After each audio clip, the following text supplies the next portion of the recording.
धीरे धीरे शाम ढलती जा रही थी। अंधेरा गहराता जा रहा था।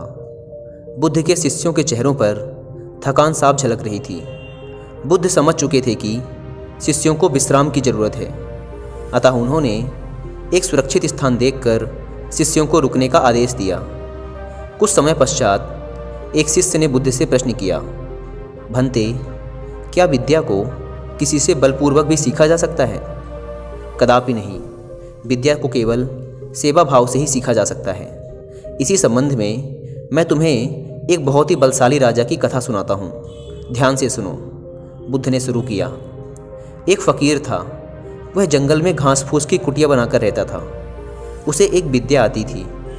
वह पीतल को सोना बना देता था, लेकिन इस विद्या का प्रयोग वह तभी करता था जब उसे उसकी बहुत आवश्यकता होती थी, और वह भी गरीबों के फ़ायदे के लिए।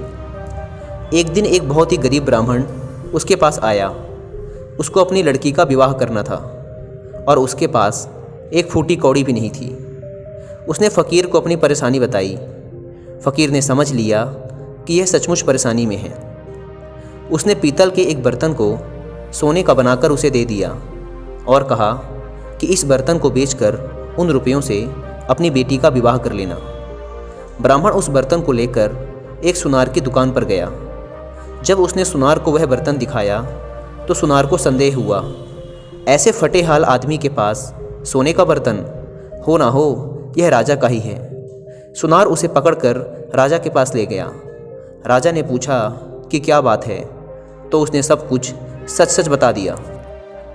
बात सुनकर राजा के मन में लालच आ गया।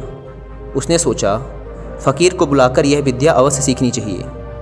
यह सोचकर उसने ब्राह्मण को तो छोड़ दिया, साथ ही अपने एक सिपाही से कहा कि जाओ और उस फ़कीर को पकड़ कर ले आओ। सिपाही गया और थोड़ी देर में ही फ़कीर को लेकर वापस आ गया। राजा ने कहा, फ़कीर, तुम पीतल को सोना बनाना जानते हो? फ़कीर बोला, जी हाँ। राजा ने कहा, यह विद्या हमें सिखा दो। फ़कीर ने डरता से बोला, नहीं, मैं ऐसा नहीं कर सकता। जानते हो मैं कौन हूँ? राजा ने कड़क कर कहा। फ़कीर बोला, जानता हूँ, खूब अच्छी तरह से जानता हूँ। राजा को बहुत गुस्सा आया। उसने कहा, मैं तुम्हें 15 दिन का समय देता हूँ। अगर इस बीच तुमने मुझे विद्या सिखा दी तो ठीक है, नहीं तो फांसी पर लटकवा दूंगा। उसने फ़कीर को भिजवा दिया।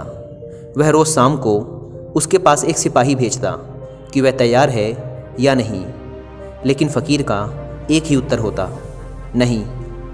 ऐसी विद्या को राजा छोड़ना नहीं चाहता था। उसने देख लिया कि फ़कीर को डराने धमकाने का कोई नतीजा नहीं निकलेगा, तो उसने दूसरा उपाय सोचा।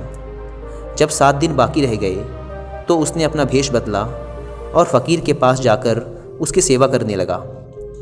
उसने फ़कीर की इतनी सेवा की कि फ़कीर खुश हो गया। फ़कीर ने पूछा, बोल तू क्या चाहता है? राजा ने कहा, मुझे आप वह विद्या सिखा दीजिए जिससे आप पीतल से सोना बना देते हैं। फ़कीर ने उसे विद्या सिखा दी और कहा, देख, इसका इस्तेमाल दीन दुखियों की भलाई के लिए ही करना। राजा अपने महल में आ गया।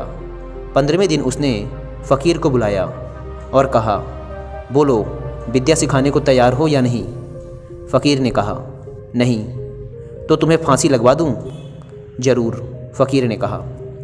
तब राजा ने गर्व से हंसकर कहा, जिस विद्या का तुम्हें इतना घमंड है उसे मैं जानता हूँ। इतना कहकर राजा ने एक पीतल के बर्तन को सोने का बनाकर दिखा दिया। फ़कीर ने कहा, राजन, तुमने यह विद्या किसी की सेवा करके सीखी है। विद्या कभी भी डरा धमकाकर हासिल नहीं की जा सकती। सभी शिष्य कहानी का अर्थ समझ चुके थे।